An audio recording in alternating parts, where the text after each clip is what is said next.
We're back. Senator Tom Cotton joins us now. Senator, great to have you. Hey, Brian, it's good to be back on with you. So why do you think we got to get rid of TikTok now more than ever?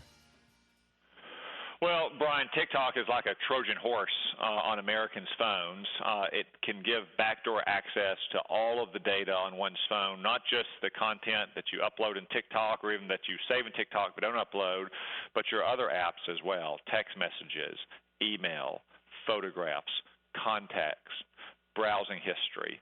It's part of the most massive surveillance state in the history of mankind, and it's something that will stick with people who use it forever. You might say, well, gosh, my 12-year-old daughter who just posts and views baton twirling routines is not at risk. Well, she could be at risk in 10 and 15 and 20 years from now when all of her data is still in the hands of the Chinese communists. This is apart and aside from the fact that it's like a kind of digital fentanyl that exposes kids by design and by algorithm to grossly inappropriate content, unlike the way it works in China. It is a Trojan horse on all Americans' phones, and I'd urge you, if you have it, to delete it and then probably get a new phone. Well, here's the thing. How are you going to go up to every 12 to 18-year-old and say, let me see your phone, I need you to delete that? I mean, ultimately, it's in the hands of the parents in those situations, but I think most parents try to monitor what their kids do online. But is there a way to stop it digitally? Can you stop an app from coming ashore? Well, what you can do from a technical standpoint, once it's already in the United States and downloaded on phones, what you can do is stop any more kind of updates or software refreshes through app stores through which it's downloaded. That wouldn't necessarily eliminate it immediately, but it would, in a way, kind of wither on the vine. But the most important thing you can do if you're a parent is to get your kids off of it and get it off their phones. It is protecting your kids just like you would protect them from child pornography or drugs or alcohol or any other nefarious influence in their life. Well, we'll see where it goes because I know Senator Warner's there. Are there any Democrats standing in your way? Because we know the president was taking ads out on TikTok during the midterm, so were the Democrats. I'm sure Republicans were too. So they were playing the game, Barack Obama, with sitting down and on the floor with an influencer under a desk. Joe Biden embarrassing himself with some other teenager who never knew what she was talking about. So do you think Democrats are going to fight you on this? So to my knowledge, there are no Republicans taking similar action, certainly not the President of the United States. You know, the White House talks out of both sides of its mouth. On the one hand, as you say, it doesn't have a TikTok account. It warns Americans about the risk. On the other hand, they're inviting so-called TikTok influencers to the White House to campaign for them and help spread their message. That's a very bad signal to be sending to Americans. Second, I just think that this part of President Biden's unwillingness to confront China. He doesn't want to rock the boat. For instance, he's not standing up for these brave protesters in streets across China right now. He often talks a big game about confronting China, but in the end, he's worried about creating too much conflict, creating too many ripples in our relationship, when it in reality is the Chinese communists who are creating this conflict. It's only a matter for us of whether we want to prevail or not prevail. I'm all for real politics, and I know we have to do business with people that don't have governments we support, like Saudi Arabia, for example. But I am amazed at how this administration has thrown morality after pledging just the opposite out the window, not coming out condemning the riots and backing the protesters in Iran, not backing the protesters in China, going to bed with Maduro, ignoring the Cuban uprising from a year plus ago. Whatever happened to our backing a convicted criminal, 76-year-old Lula in Brazil? And Bolsonaro, it looks like he was robbed. That's according to millions of people who have not stopped rioting inside Brazil. And we're on the wrong side of almost every issue. What happened? Yeah, you're totally right about this, Brian. Actually, I have a section in my new book, Only the Strong, about this, about distinguishing our friends and our foes. I would follow the approach and the philosophy of Ronald Reagan, his great ambassador to the United Nations, Jeane Kirkpatrick, of simply distinguishing between pro-American governments and anti-American governments. It would be nice if we lived in a world where all countries shared our political system and our cultural and social values. That's one reason why we have such close relationships with Great Britain and Israel. We have shared political and religious and historic and cultural traditions. But let's not kid ourselves.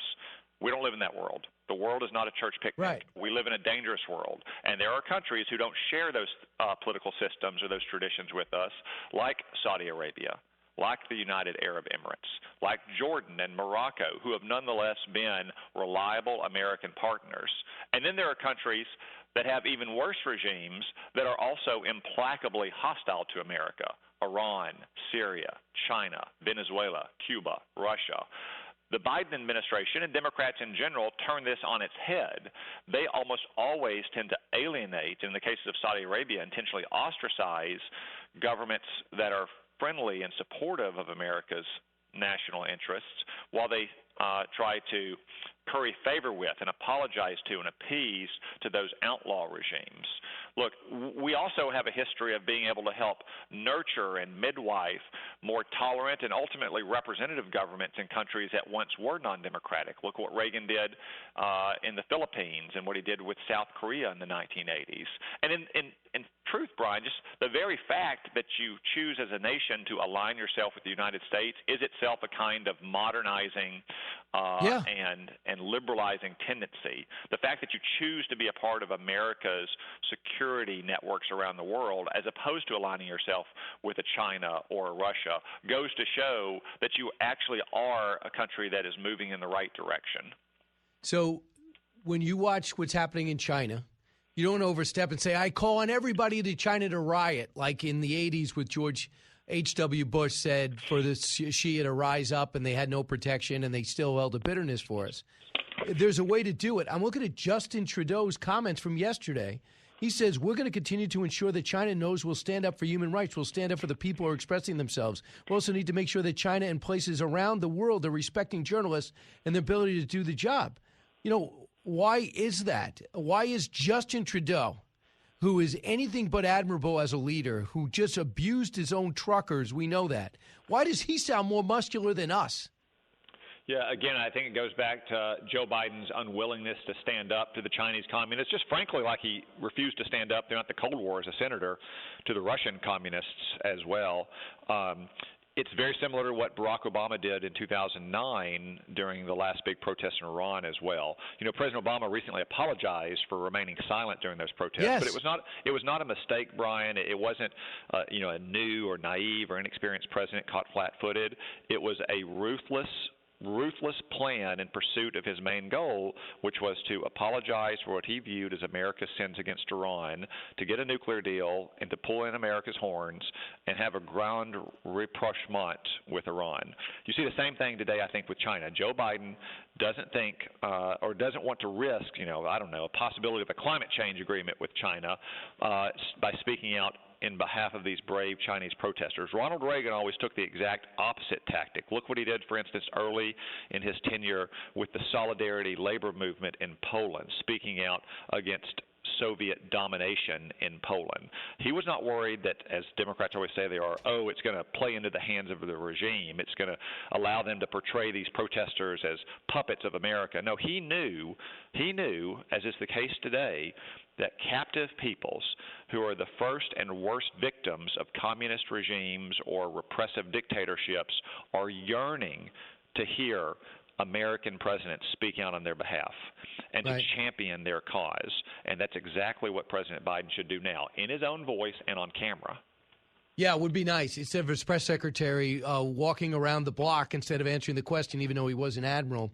The price of freedom in the U.S., 1 million COVID deaths, 40,000 gun deaths per year, 107,622 fentanyl deaths in 2021 alone. Fentanyl deaths are there. This is a statement from China.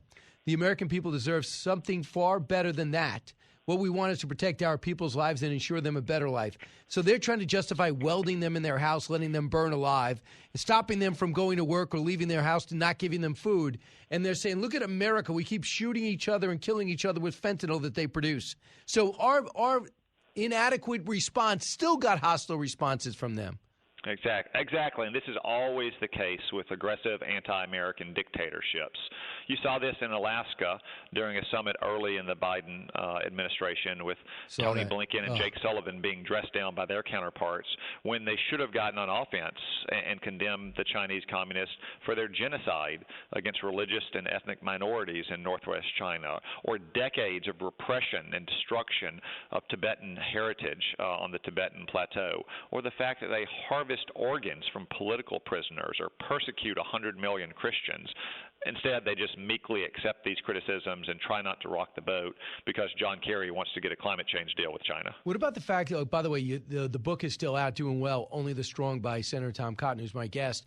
Senator, what about the fact that Macron comes over here and basically says that new Green Deal, not good for business, not good for your allies. It might be good for you, but it's not ready. Do you believe that we're getting lectured about going too green by the president of France? I know, and let's just I want to remind everyone too, Brian, that China has the market cornered on most green technology in the world. So progressives may march under the banner of climate change, but it looks an awful lot like the Chinese Communist 5-star flag. If you are promoting more green or so-called clean technology, you are playing right in the hands of China, making ourselves more dependent on Chinese manufacturing of solar panels and wind turbines and elements and components for those things. If you believe in more North American oil, gas, and coal production, you are playing into the American strength and what makes us a superpower, an energy superpower in the world. So I know you're working on something else. You're introducing a bill to support 9/11 Beirut bombing victims. In what respect is there a gap there? Yeah, so, Brian, there was a fund created in the U.S. government about 7 years ago for victims of state-sponsored terrorism. So if you have a judgment in court against a country for a terrorist attack, you can apply to that fund to receive some compensation. At the time, in 2015, both the 9/11 families and the Beirut families of the Beirut barracks bombing in 1983 were not included in that. They were seeking other means of redress for understandable reasons. It's turned out that fund is probably the best way to get victims of terror the benefits that they deserve. So the House passed a bill a few months ago that would add the 9/11 families back into it and give them so-called catch-up payments as if they had been there from the beginning. I think that is a laudable and worthwhile goal. I don't want to leave the Beirut families behind, though. I don't want the Beirut families to be the only victims of terrorism who are not receiving the same just compensation that all other victims of terror do. So Dan Sullivan and I have introduced new legislation that would add both groups of terror victims into the fund, make sure they're both made whole, and going forward, we'll treat all victims of terror on an equitable basis. And lastly, there's a movement now to withhold $45 billion from the Pentagon because they still are demanding that all military, including academy students, get vaccinated. What can you do to stop this, get their attention, and make Democrats understand, too, this is a problem and unfair? Well, yeah, it's grossly unfair. Now, as someone who served in the military and took a lot of shots when I did, some of them were pretty painful and inconvenient as well, especially the smallpox shot. I would say in general, the military does have the power to instruct its service members to take these shots. This is why I think the COVID vaccination is different, though. First, it was under an emergency use authorization from the FDA. It wasn't a tried, tested vaccine going back decades, unlike smallpox and the flu and anthrax and so forth.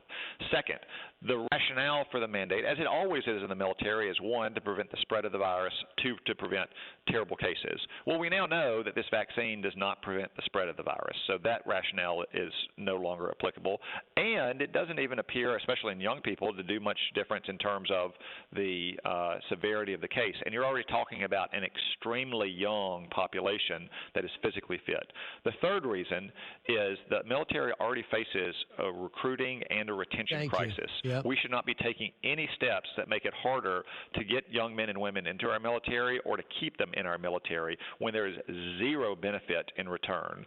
So many Republicans in Congress want to insist that we get a vote on the annual defense bill that will prevent Joe Biden's Department of Defense leadership from continuing to enforce this needless and counterproductive mandate. Can they go around you? Well, not if we can pass it into law. I mean, the Democrats should go on record about whether they believe that we should continue to force service members to leave the military because they have hesitations about taking a vaccine that has proven to be needless and in some cases harmful. Senator, I did wear you out. Did I hit you on too many topics? Are you really like to cry uncle now, put up the white flag and say, I can't take it anymore? No, I'm always happy to talk to you, Brian. All right, good. Are you going to hold to that, not running for president? Because I know Nikki Haley seems to reverse herself, and Mike Pompeo seems to reverse himself. Are you going to reverse yourself? Are you thinking about it? No, Brian, my decision is Sherman-esque. I will not be a candidate for the White House in 24. If nominated, I will not run. If elected, I will not serve. Or maybe I'll take the rides on the big plane. That seems attractive, and let someone else do the work. But no, my boys right now are 7 and 5, and one thing my wife and I saw over this fall as I was on the campaign trail for so many of our candidates is that it's just a particularly challenging age for Dad to be gone. They're old enough to be aware I'm gone and be sad about it, but they're not old enough to understand why all this matters and what we're trying to accomplish for the country. So not necessarily closing the book on a potential White House run one day, but definitely closing the 2024 chapter. I look forward to continuing my work in the Senate and being of help where I can to the candidates running and supporting our nominee in 2024 so we can take back the White House. And in the background, you could hear 2 cotton kids cheering. One of which I saw at the bookstore. It's got a lot of energy. Great kid. Yeah, I saw him both. You could say that again. Senator Tom Cotton, thanks so much. Only the Strong. Great book. Thank you, Brian.